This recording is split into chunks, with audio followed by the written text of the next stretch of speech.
So firstly, can you introduce yourself, please? Yep, so my name's Casey. I originally came from the US. I grew up in Ohio, but I've been living in Japan now for the last 15 years. Currently, at the moment, I'm running my own company that we started 5 years ago together with a couple of other guys. My entire career has actually been in Japan, and I'm actually one of the first international students of the Rikyo Business School here from 2007. My name is Aiko Tono. Yep. I'm a international business student, third year, and I'm happy to talk to you today. Yeah, thank you. Me too. Thank you. My name is Giorgiano. I'm a Keigaka student, and I'm a third year. Yep. I'm happy to see you. Yeah, me too. Nice to meet you. So I have a few questions for you. Yep. You've studied in Japan for 2 years, and I was wondering why you chose Japan. Yeah, so as I mentioned, when I was in high school, I actually did a homestay in Japan. And so I was here for 2 weeks, and I actually, before me, I had family in Japan. My brother was living in Japan, so between having a lot of fun at the homestay and then also having family here, I actually decided to come here and study. Okay, cool. Yeah. Did you enjoy staying in Japan? Loved it. Also, you're staying still, right? Yeah. So Yeah. the 2 years at Rikyo, I always say were probably the 2 best years of my life in terms of my youth. It was really fun. Wow. Yeah, it was really good. Great. What did you enjoy the most? Every single day was a different challenge because I grew up in Ohio, and it's a very small town, countryside, very low diversity. So for me, every day was, at that time, so unique and something different. So it was just like every day was like a playground, right? It was like having fun and meeting different people and learning different perspectives. It was great.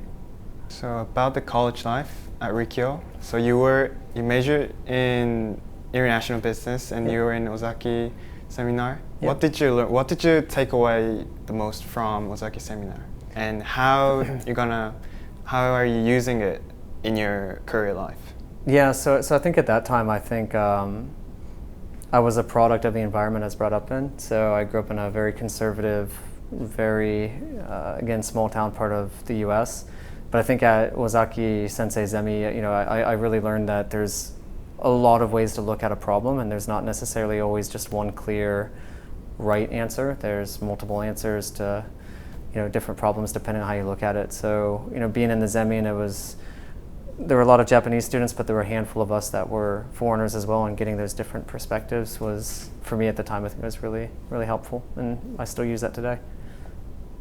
So I think you've talked today, and did you notice any difference, like when you were here, like the students were like a reaction and stuff? Has Rikyo changed? Yeah, Has Rikyo changed? Yeah. Well, there's a lot of new buildings. Yeah, so I think Rikyo's doing well. Yeah. That's a hard question because I think it's been a long time. I don't know. I feel like the general linguistic capabilities, English capabilities of the students feels higher in general. I don't remember everybody speaking that good when I was here. It was still very Japanese, so that it just hara kankaku, it feels that way. But one thing is the same whenever the questions time, nobody raised their hand. So that's to be expected. Yeah, that's probably a Japanese thing, isn't it? Yeah, Like it's cultural. during the class, nobody really raised their hand. Do you think it's gonna change in the future? What, like, raising your hand? Yeah, and like everything like Japanese culture and stuff, because as you talk about, you're like Japan's gonna change in terms of like diversity and Right. yeah.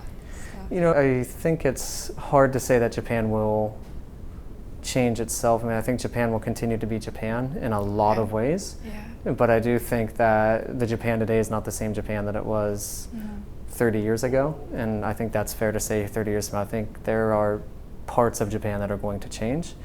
But it's also, multiple thousands of year old culture. It's not all going to change. And I hope it doesn't, frankly. There's a lot of very good things about Japan. There's some other elements that I think Japan needs to, be more aware of or improve on if it's going to continue to stay competitive. Yeah. Right. I have a little bit serious question. Okay.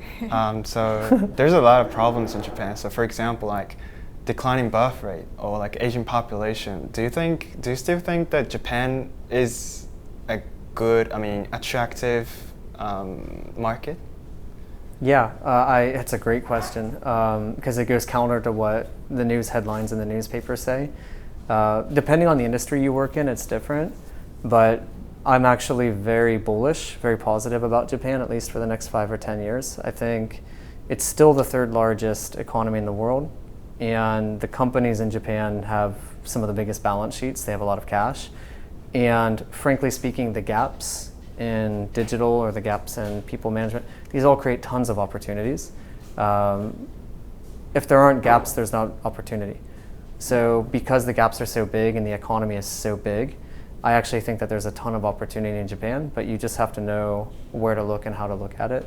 So in general, I'm very positive. If you work in automation, if you work in digital, if you work in services, Japan's a great tourism destination in Asia. There's a lot of good things that Japan has. You just have to kind of reframe what Japan is. Japan doesn't have to be a construction, manufacturing only centric economy, right? It can change. So yeah, I'm generally positive. There's gonna be challenges, but there's challenges. France has the same problem, low birth rate, right? But they just have more immigrants, right? So I think that's an opportunity, frankly speaking, right? Any message to Rikyo students? Embrace changes and try to get as much exposure beyond what you're comfortable with as fast as possible. You need to accelerate your maturation process as a professional. So try to get as much exposure as you can, and don't fear failing in your shushoko katsudo. It's okay. It's not for life. So you guys, you don't need to worry about that as much. Great. Thank you very much. Yeah. Thank you very much. Thank you.